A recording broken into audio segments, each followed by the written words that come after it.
اوله رحمة واوسطه مغفرة واخره عتق من النار. دا منځمه چې دی دا مغفرت دی. اسی ټول مغفرت خودی کې مغفرت ډیر زیات متوجی.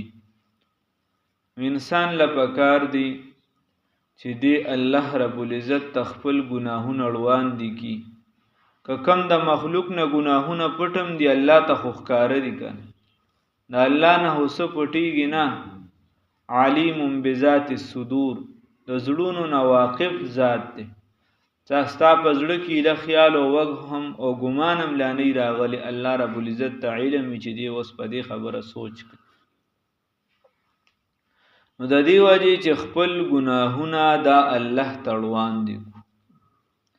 احادیثو کې راځي چې دا هغه بنده د پاره د خوشخبری وي چې د چا په عملنامه کې استغفار وي. چې د چا په عملنامه کې استغفار وي نو په کثرت سره چې موږ الله ته توبه وباسو الله دې توفیق راکړي.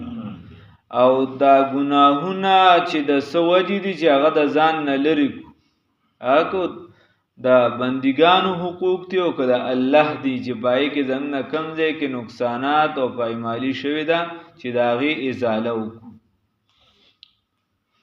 نو په کثرت سره استغفار ویل پکا دی چې چا د کم استغفار یاد وي دغه شان تکبیر او تحلیل الله اکبر بار بار لا اله الا الله ویل پکار دی سبحان الله ویل پکار دی. استغفار لزور ورکول پکار دی. احادیثو کې راځي چې دا ټول انسانان خطا کار دي. انسان نه خطا کیږي ګناه کیږي خو بهترین خطا کار هغه دی چې دا توبه کوون کی وي. انسان نه ګناه وشي دی الله رب العزت تعالی سوچت کی چې خدایا ګناه رانه وشوا خو رب می تی بل خو نشم تل چرته به تختم. الله وی یا معشر الجن والانس ان استطعتم ان تنفذوا من اقطار السماوات والارض فانفذوا لا تنفذون الا بسلطان.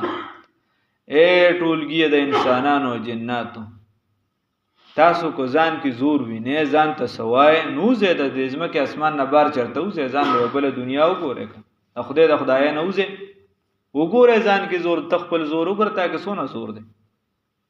فانفذوا لا تنفذون الا بسلطان. چې کم خوام زید الله بادشاہی ده یو خوام چې کم خوا زید الله بادشاہی ده الله نه تختیدی نشي. دا خو الله رب العزت ته په موتای پرده راچوي ده ستار ذات دی. ته مونږ ګناهونه د الله نه پټ نه دی الله را باندې پرده چولې ده چې په دیم د خدای شکر ادا مونږ خو د چا یو عیب نشو لیدل لا لیدلم نه چې ټوله دنیا په ډنډوره کړی یو ګناه یو خطا چا لګه معمولی خپکه وګه شو بس هغه په دنیا او په آخرت تباہ او برباد کما بس لګیا به هغه واستومانه کو بیا په ګناه نستو مانه کو په ژوند دې استومانه کو.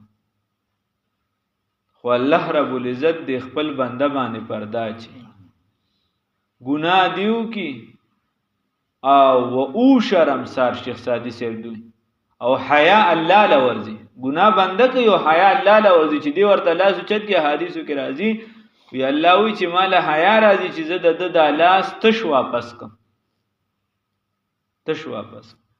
د دې وجه په دې ورځو کې ډیر زیات استغفار کول پکار دی.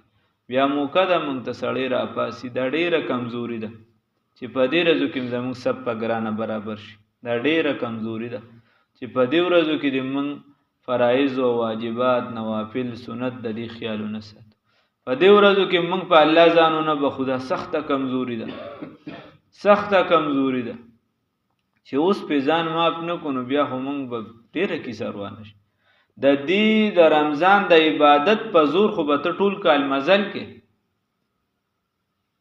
ځان له روحانیت سونه مضبوط کنو دونه ورپسې مزل مضبوط کې او کنه روحانیت نی مضبوط بیا تاسو خیال نه لا غونډه ابته چې دی د عبادت کړي او د اختر یوې ورځې تم ټینګ نشي وسر ست روان شي سره بیا مونږ نه راځي. نو د دې وجه لګي ورځې شپې دي چې په دې کې استغفار او استغفر الله ربي من كل ذنب واتوب اليه استغفر الله الذي لا اله الا هو الحي القيوم واتوب اليه واسال التوبه استغفر الله تعالی استغفر الله، چې چاته کم یادي بس چې کم ویلی شي کم ورته اسانه او دغه شان الله نه د سوالونه کو، بار بار د توبه وباسو، بار بار د الله در چې دی هغه تنګیږم نه بندیږم نه پراخه در دی او الله په خپکیږم نه، الله په سوال کولو خوشحالیږي. الله دې توفیق راکړي.